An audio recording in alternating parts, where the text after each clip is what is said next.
Funding for the art show was made possible by Montgomery County Arts and Cultural District, the Virginia W. Kettering Foundation, proud supporter of the arts in our community, and viewers like you. Thank you. In this edition of the art show, actors bring life to puppets. It's such a rewarding experience for somebody to say they didn't even notice me. A doll maker says she both loathes and adores her figurines. They are a bit dark. A lot of people find them creepy. A stripped-down version of classical dance. I think in the end, it really is a process of discovery for all of us. A visually impaired photographer has found a new way to look at light. Started photographing those bands of light and how they were activated by the rippling water. It's all ahead on this edition of The Art Show.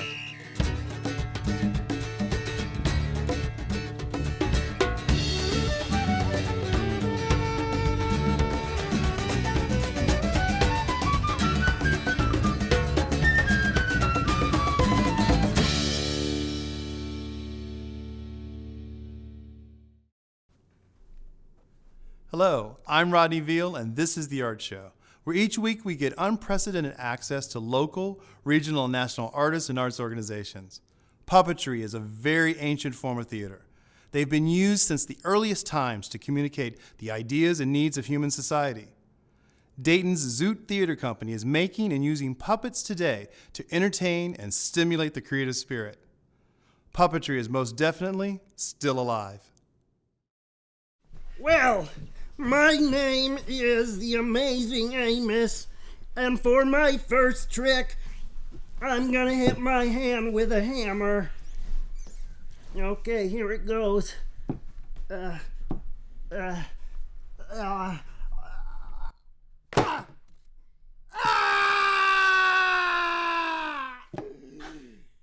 Puppets are really interesting. They definitely have their own personalities already, so I really like the ability to fit myself to the energy they already possess. Some of these guys, it wouldn't surprise me if they move about in the night when no one's here. Puppets are almost like a kind of magic. You're taking something that's inanimate and bringing life to it. And then if you can fool somebody else and make them believe that it's alive, I just think that's amazing. Yeah, oh, that's so good. Zoot Theater Company formed back in 2006 with a mission to revive the perhaps forgotten art of masks and puppetry. Each puppet is uniquely handcrafted in downtown Dayton at Zoot Studios. And 7 years and hundreds of puppets later, co-founder and artistic director Tristan Kopp is still enamored with building puppets. When I started in the fine arts at Sinclair, I started to really enjoy sculpting, painting, drawing. And while I was in the middle of that, I needed a job, and they were hiring in the theater there as a carpenter. And one of the first shows that I worked on was Into the Woods. And the director at that time asked me if I would design and build some puppets for the show. I just dove right into it, and when I got to see all that happening on stage and coming to life, I said, I love this art form. Before that, I was a diesel mechanic for 14 years. So, I mean, I like the gears, I like the movement of something, and I can't stop making them. They're made of a lot of wood, PVC pipe, there's some paper mache, paint, cloth, cardboard. Basically anything we can get our hands on that is appropriate for that character is what's thrown onto the puppet. And it's amazing what they can do with materials I've seen all my life and would never have thought that it could be something artistic. Some of them could take like maybe 3 or 4 days to build, or it can take like 2 weeks, depending on if it works like you want it to. Come here, boy. With Sleepy Hollow, they ride horses. You know, so I gotta make this function properly to where they can straddle the horse and ride. Tristan's style is kind of creepy. He likes to describe it as steampunk, so there are a lot of gears and buttons and knobs and levers, and it's almost like the puppet is a machine instead of an inanimate object, and so it requires somebody to walk up and start operating it And that kind of translates through the visual style to the audience, that it is a machine. Tristan likes to describe them as kinetic sculptures. It's not a stationary piece of art. It's something that can be brought to life and moves, and when it does, that's when the art is created. I've learned quite a bit about the art form itself. It's really inspired me to do more and to keep doing it. It is a great way to communicate, and it is a universal language through movement. That's how they told stories back in the day, tribes, ceremonial storytelling through puppets and masks. So I think learning more and more about that has inspired me to keep going and creating new things. To tell the story with a puppet, you really have to get into their character.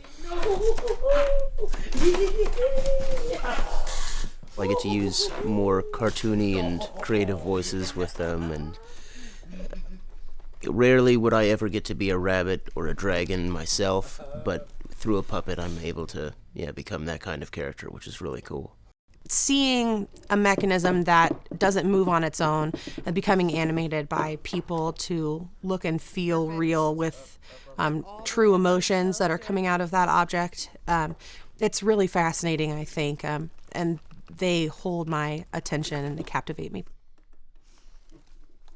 Personally, as a performer, I sort of disappear when I puppet. I forget I'm on stage, and all of my energy is engaged in that inanimate object that I'm making animate. I really like it a lot.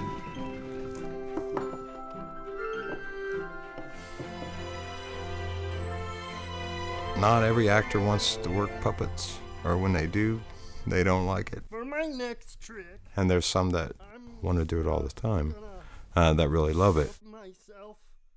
You just focus your energy totally into the puppet, whereas traditional acting, it's all about you, but you almost want the actor to be hidden and for all of the focus of the audience and everybody on stage to be on your puppet. It's such a rewarding experience for somebody to say they didn't even notice me. It's a lot of work. It requires a lot of dedication and a big commitment, which is hard for some that have full-time jobs and doesn't pay well, or if it does. Each new show requires mastering a new style of puppet, countless hours of rehearsal, learning lines, and last-minute puppet repairs. The magic between the puppeteer and puppet tends to chip away slowly at the uncertainty and angst, giving way to creative inspiration. This is sort of my artistic home. We're definitely a family here. We take care of each other. We're always volunteering our time as much as we can for the benefit of the company. So it's really important to the people that are involved in it. It allows us to express ourselves in a way that doesn't exist outside of Zoot. To see a schedule of Zoot's upcoming performances, click the art show link at thinktv.org. Columbus artist and doll maker Amber Groom takes us along her journey of creation, from the initial clay that gives the figurine shape to the little box houses that give them a place to belong. Along the way, she shares the silent afflictions of the members of her collection and gives us insight into where she fits among them.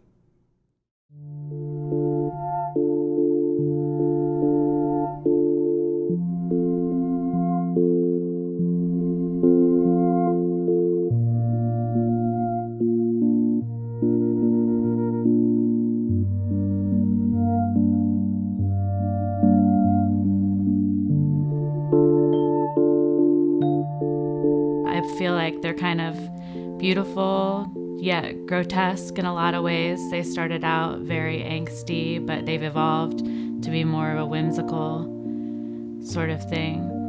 They display a wide array of human emotions.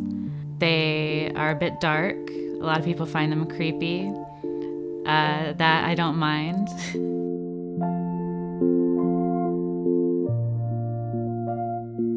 I started very young drawing. I've always been inclined to artistic endeavors. My mom always encouraged it. It was a voice for me. I found that I identified through other people's artwork. I could really find my voice in other people's artwork, and I feel like that is a sacred communication with an artist and a viewer.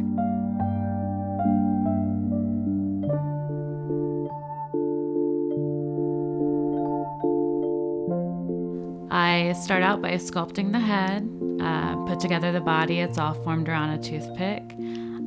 They're meticulously sculpted. Then I put them in the oven and fire them.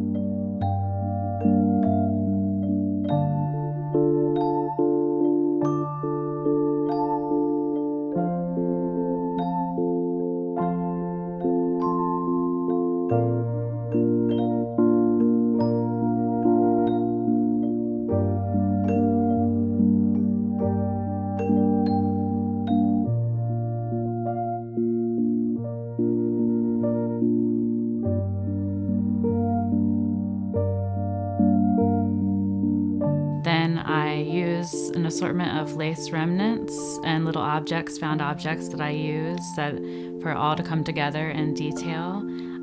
They're painted, the hair is applied, I construct the outfits.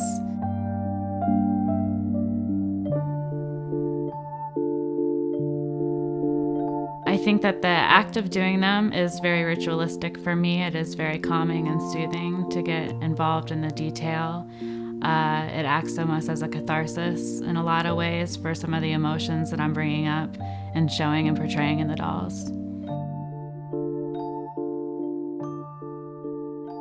I decide what goes into a piece by my found objects and assortments of collections, little musings that are inspiring to me. I scoured thrift stores, flea markets, antique shops. A lot of people even donate little objects to me that they think that I'll like.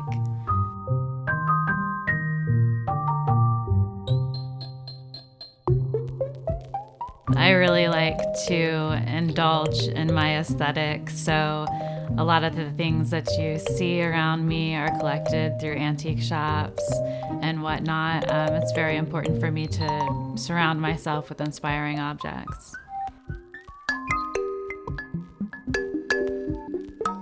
I'm represented by the Lindsay Gallery. It's a wonderful gallery. They represent folk art and outsider art. It's my home base. I feel very comfortable there. I enjoy the other artists that are shown there. Duff Lindsay is an incredible representative for my work. I first brought it to him probably about 6 years ago, and he immediately saw value in him and had faith in the artwork. So I'm very happy to be there. I enjoy showing the artwork and identifying with other people. I've had a lot of women that particularly identify with the work that have even come to me in tears, expressing, and that's the most amazing thing to me, to be able to touch someone like that with the artwork. That would be the reason why I do it the most and why I enjoy it the most. If you want to connect with Amber or see more of her work, visit thinktv.org and click on The Art Show. Are you an artist or know an artist with an interesting story? Pitch it to us. Send an email to theartshow@thinktv.org. Include contact information and links to performances or art samples online. Classical ballet may seem out of reach for some, but at the Wonderbound Studio in Denver, Colorado, it's all about making traditional dance accessible. From its reinvented costumes to vaudevillian ballads, each Wonderbound performance takes ballet in new and exciting directions.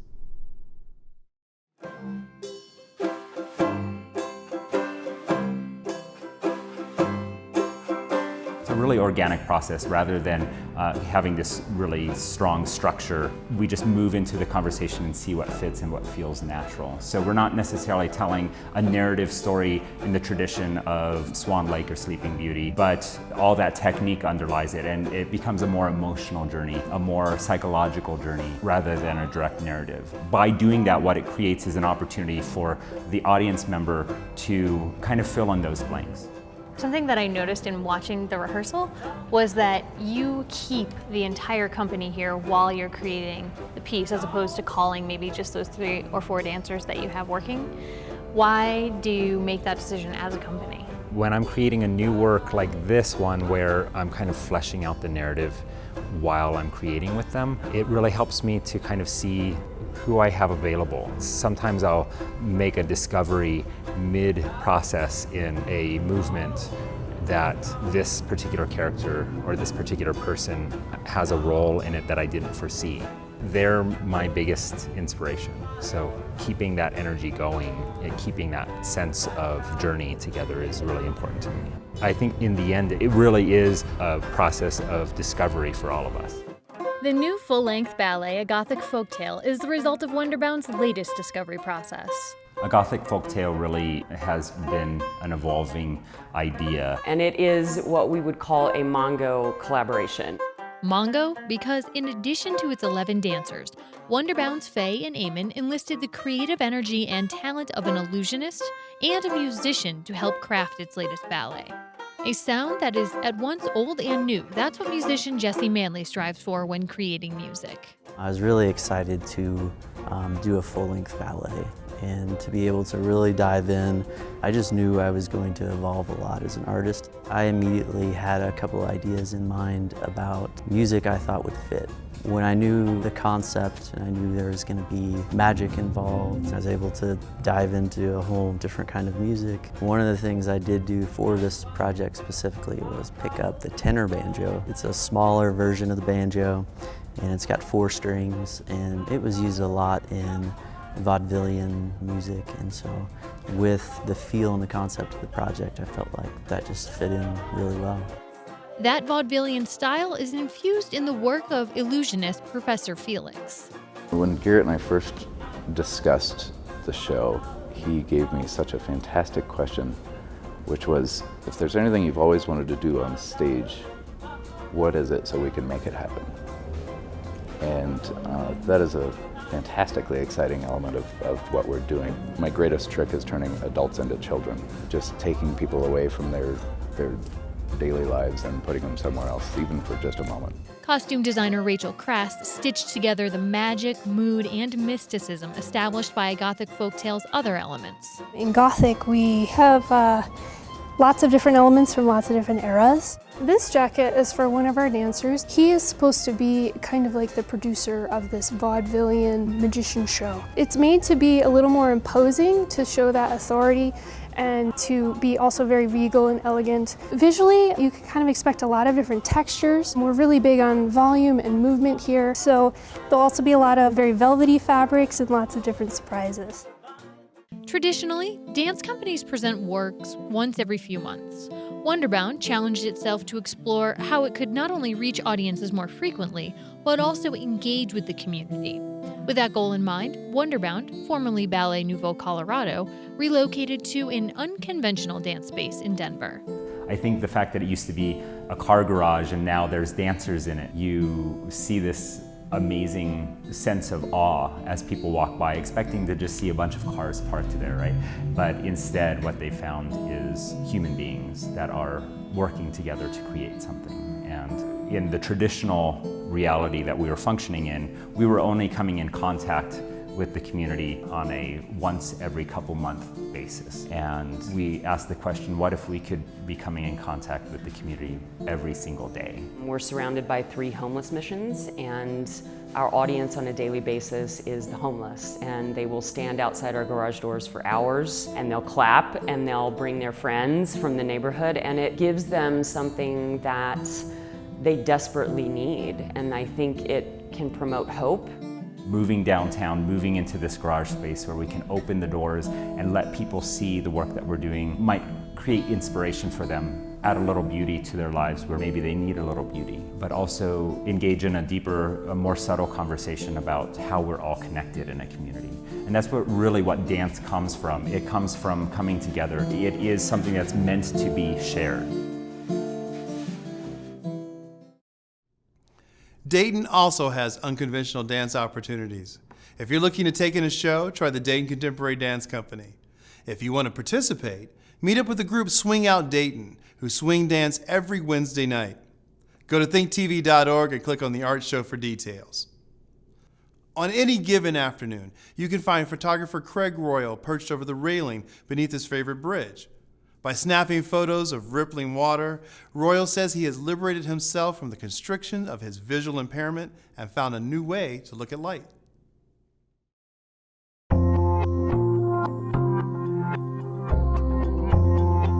I have optic nerve damage or optic atrophy, it's also called. I've had it since birth. My left eye is corrected to 2350 and my right eye is corrected to 2450, which averages out to 2400, which means I can barely see the top of the eye chart.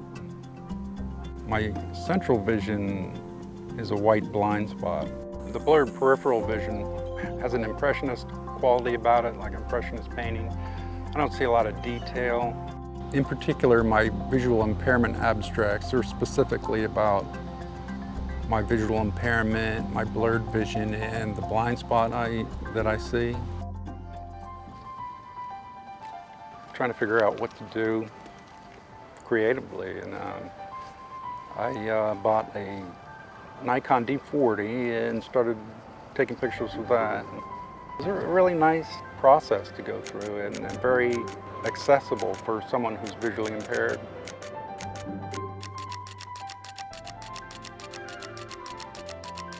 I take the photos in rapid succession. I use, the camera will shoot 6 frames per second, so I'm just continually firing as the water ripples in front of me.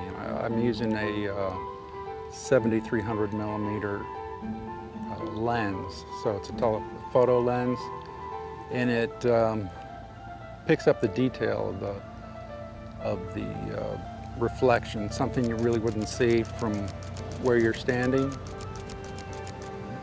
And I use a slow shutter speed, which at about 1/8 of a second or less, and that allows the reflection to expand and slow down a bit as it moves across the water.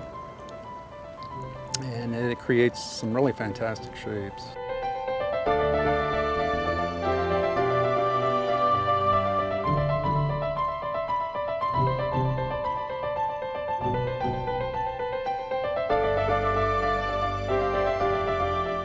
Back in 2008, I was under the bridge photographing the reflections of the understructure of the bridge. The pylons and the lintels and that whole form reflected into the water, and was interested in that and how the ripples would affect that. And at one shot, it showed this band of white light which comes from this narrow gap in the center of the bridge. And I looked at it, and then I saw this other band of light. It was yellow light, and that was a band of direct sunlight hitting the water, so that you have the reflection of the direct sunlight and the reflection of the sky. So there are 2 different bands there. And so I was real curious about that once I noticed it in the photograph on screen.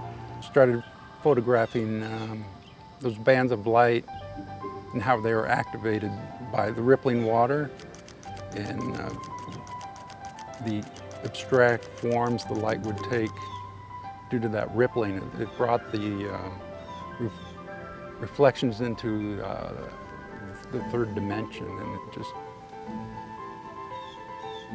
created some fascinating forms and shapes that really captivated my imagination. Reflection suggests something, say a face, and I feel like it's not quite complete, or, I'll alter it to make it more obvious, the face. And I've done that in particular with a series called Persistence of Memory.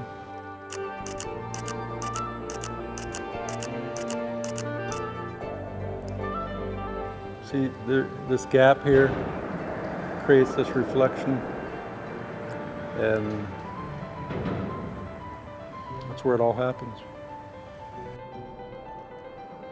I've described the setting as the water being a canvas, the reflections being pigment, and the wind is the brush, and that these 3 elements come together and are able to create abstract art or an image that's more suggestive, say like a face.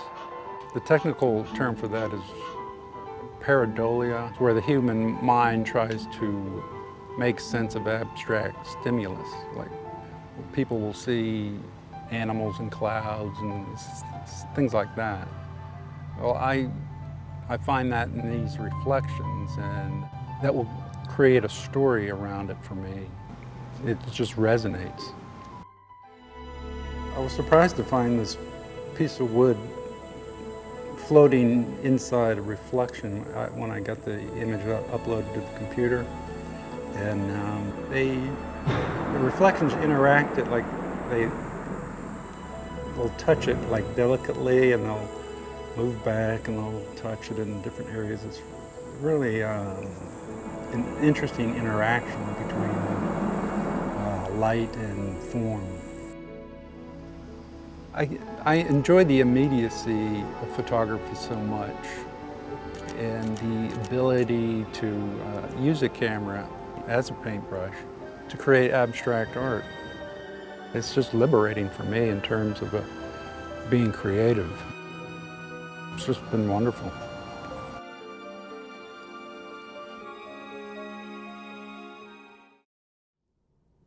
And that wraps it up for this edition of The Art Show. Please check out some exciting art in your community. I know I am. Until next time, I'm Rodney Veal, and thanks for watching.